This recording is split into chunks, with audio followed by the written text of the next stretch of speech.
I've just got to say it's one of the great games I've ever seen. G'day footy fans and welcome to AFL Insight. Let's quit farting around and get on with it. Let me repeat what Chris Fagan just said. I've just got to say it's one of the great games I've ever seen. Now this was Fagan's immediate reaction after Brisbane's round 8 win over Carlton. Two teams who would play off for a grand final berth just a few months later. But he wasn't talking about the game itself. He was actually talking about the performance of one player, Josh Dunkley. Dunkley would amass 33 touches, 14 of which were contested, lay 13 bone-crunching tackles, gather 6 clearances, and gained a whopping 555 metres for his team. Elite numbers for an inside mid. What really made his game stand out and draw such outstanding praise from his coach was that he was actually given a role to tag the reigning Brownlow medalist in Patrick Cripps. Dunkley was able to curb Cripps's normally dominant influence and kept him to just 17 touches. So was Fagan just caught up in the moment? Or was Dunkley's performance actually that good? Former teammate Adam Treloar had this to say. You obviously played on Friday night and, for what I believe, and I haven't even told you this yet, and we've spoken several times, post the game, I feel like it's the best game I've seen you play in Bulldogs colours and Brisbane Lions colours. So I feel like it was a complete game for you. I know you're a pretty harsh critic on yourself sometimes. Firstly, congratulations, but love to know how you felt and how you felt you went during the game as well. Now I know these two are clearly close. What? Did we just become best friends? Yep. But again, the words "best game I've ever seen you play" were used. Treloar clearly saw the same things that Fagan was witnessing. And that brings us to the point of this video. Champion Data have been rating games and players for decades, and I believe are employed by some AFL clubs to provide statistical data and trends. No issues there. To get paid for their work, they must be seen to be doing a decent job of providing at least some useful insight. And it got me contemplating what they thought of Josh Dunkley's performance. His AFL player ratings were 5.4, which rated him as, I think, a bottom 15 player I missed that. on the ground. So Say that again. a bottom 15 player I missed that. on the ground. So Footy Nerd Guy then goes on to explain that whilst they rated his contest work as elite, that his ball use let him down. Hence why his game was rated so poorly. He then has this to say. to it that quite often we just simply go to the stat sheet, we see 34 disposals, 13 tackles, we just assume that it was an unbelievable game. God, I hate this attitude. This guy thinks because they have the data underneath the number that they are therefore smarter than the average footy fan. And that they are right, even though the people that actually coach and play the game are saying that Josh Dunkley was the most influential factor in Brisbane winning the game.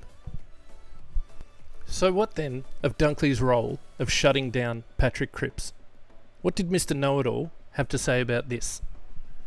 And one part that we actually can't take into consideration is what he did in terms of shutting down Paddy Cripps, which the ratings can't take into account that. You cannot be serious!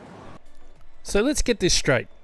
You want to give people a clip for just looking at the stats, but the rating system that you offer up, that you spruik and you sell by your own admission. And one part that we actually can't take into consideration is what he did in terms of shutting down Paddy Cripps, which the ratings can't take into account that. So let's go back to Chris Fagan and Josh Dunkley and hear what they had to say about the specific role Dunkley was given. If you weigh it all up, he played on Cripps all night. He had 33 touches, he had 13 tackles, and he kept Cripps to a quiet game. I would have settled for Cripps having a quiet game, to be honest with you. But Did you guys just hear that? So what Fagan would have settled for, in order to give Brisbane the best chance of winning, is the very thing that Champion Data don't take into account when rating players' performances. Let's get back to the actual experts.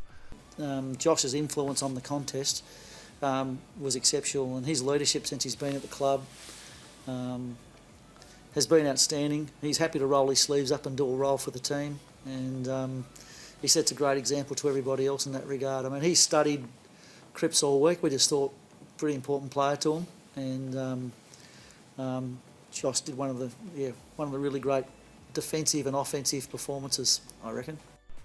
So let's hear Dunkley's thoughts.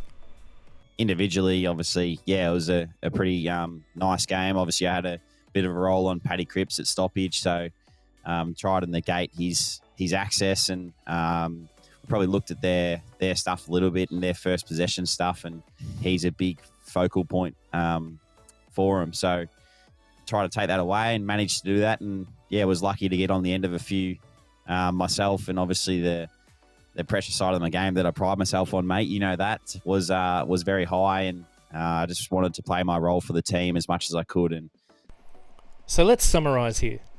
The Lions identify an area where they can negate one of their opponent's main weapons.